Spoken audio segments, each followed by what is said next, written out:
Hi, my name is Tabitha Choquette, and today we're joined by our guest, Cassandra Gasbarrini. She's assistant principal of Harvey Austin School in Buffalo, New York. We want to welcome you, Cassandra, and just say a big congratulations to you and to all of your educators at Harvey Austin as you were recognized as a National School of Character from character.org.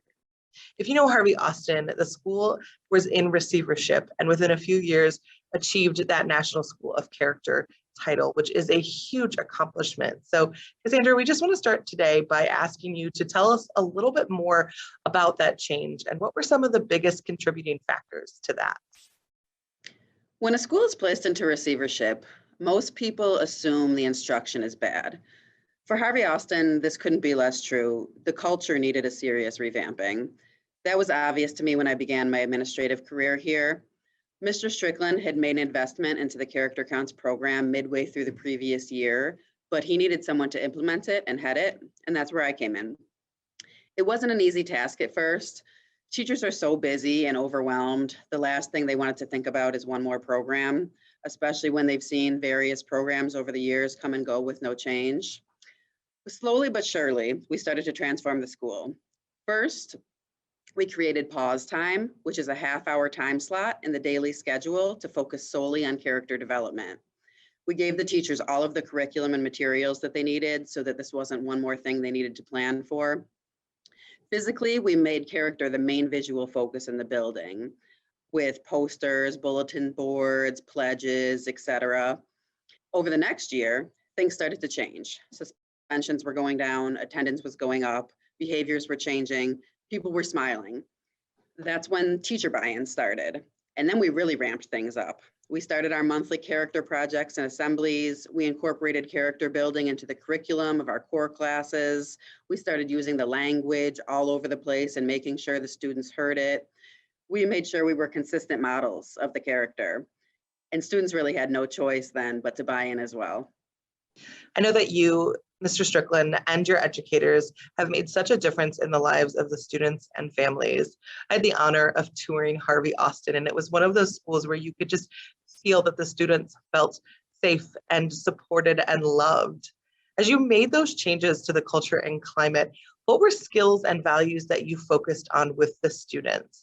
The character traits, as you know, are respect, responsibility, trustworthiness, fairness, caring, and citizenship. However, so many other values go along with those. So we mostly focus on those traits, but each of those traits has corresponding traits, such as honesty with trustworthiness, generosity with citizenship, compassion with caring, self-control with responsibility, etc. Just this past weekend, we were recognized with a City of Good Neighbors Award for our determination and resiliency. So those were big ones too.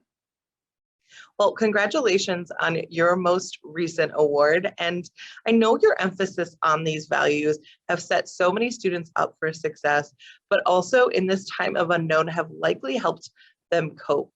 Anticipating the unknown is so hard. And right now, as educators, we don't really know the social and emotional needs of students as they return to classrooms. What are you doing at Harvey Austin to anticipate those concerns and the unknowns? We've put a huge focus the past few months on professional development for our teachers and trauma-informed care.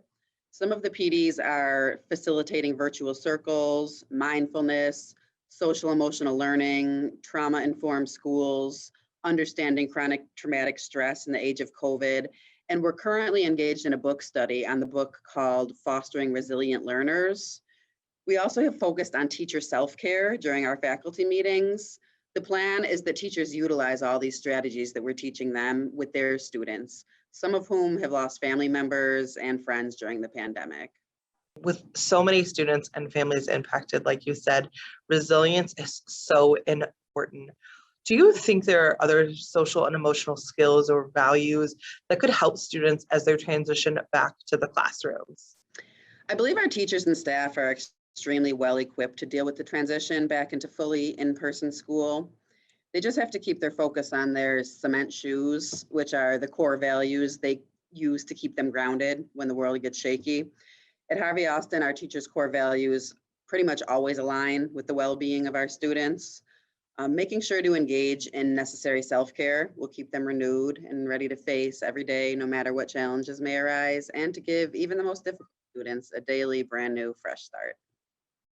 I love the idea of cement values. You're absolutely right. Having these foundational values during these challenging times or times that you're facing obstacles are so important. These values will give you guidance and direction during the hardest of times. So I want to thank you so much for sharing all of your thoughts with us today. We hope you have a wonderful school year.